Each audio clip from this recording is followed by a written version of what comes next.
Hey guys, today, very nice news out there.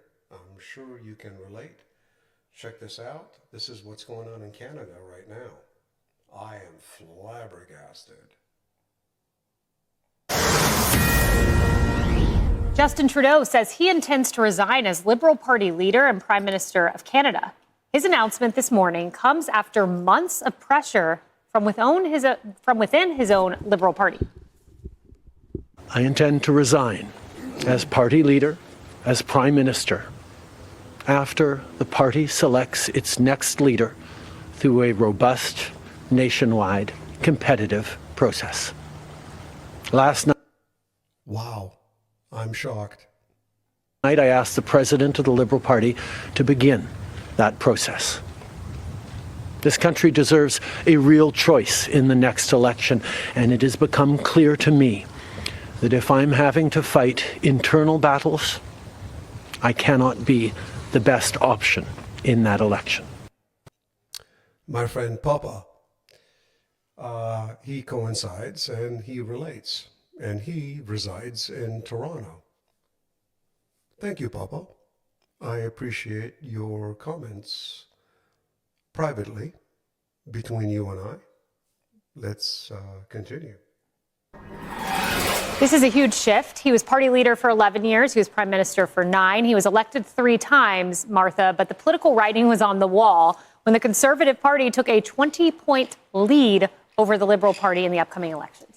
Well, I think what's fascinating about this is looking at what I think broadly you can say is the end of the Obama era here at home and also in international politics, and the rebirth again here of the Trump era and the kind of pressure that we're seeing in other countries for more conservative movement. You've got 27 countries in the EU that have moved to the right.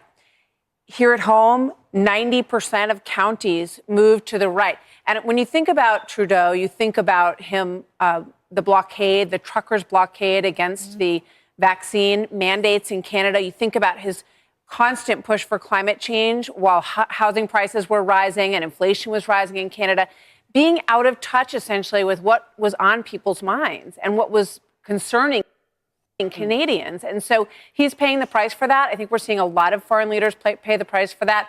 There is this Pierre Poilievre who is likely, he's sort of called the Canadian Trump. And it's I don't know why Toronto is one of the most expensive cities to live in.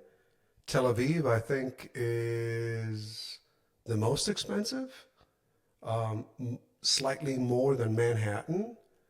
But why is Toronto so expensive? Yes, Canada is amazing. Canada is wonderful. Canada is all that in a bag of chips, but there's no reason why it should be so expensive. Like the 3rd or 4th most expensive city to live in?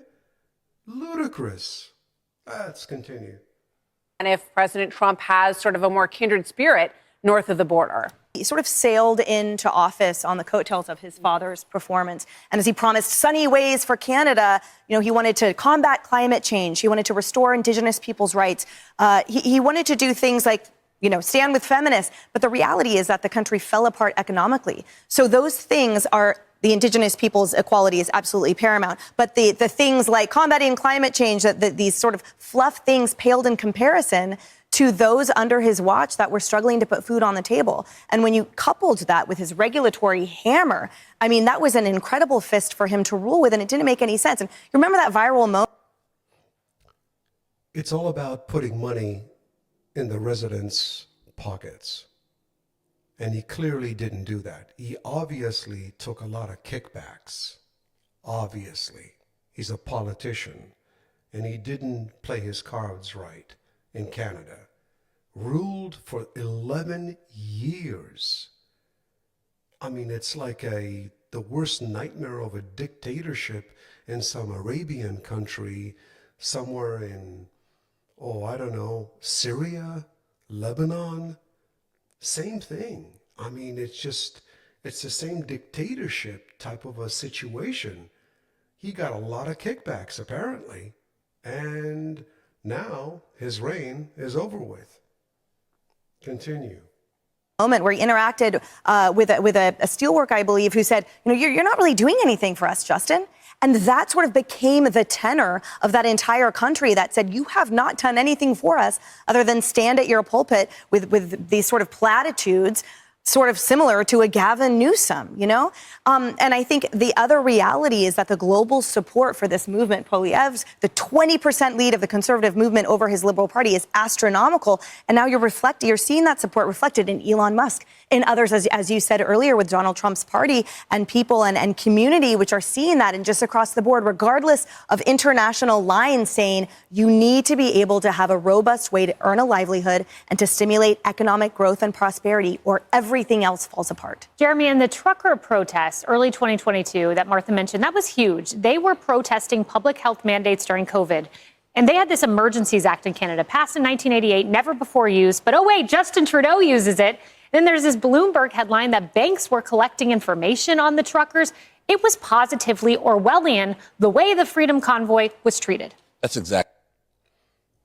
Yeah.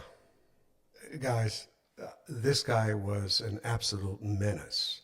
I don't know how he got elected and how the people or the Canadians actually voted for him.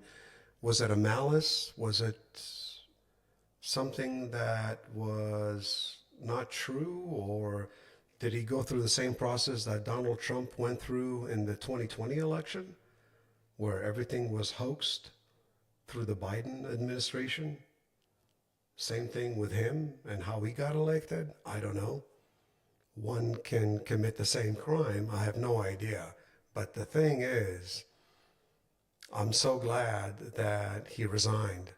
I mean, anyone different than him, anyone, please come into the Canadian side of the border and just work with the Americans, work with Trump. Trump today has solidified the count through the Senate, through Kamala Harris, who is the Madam President today.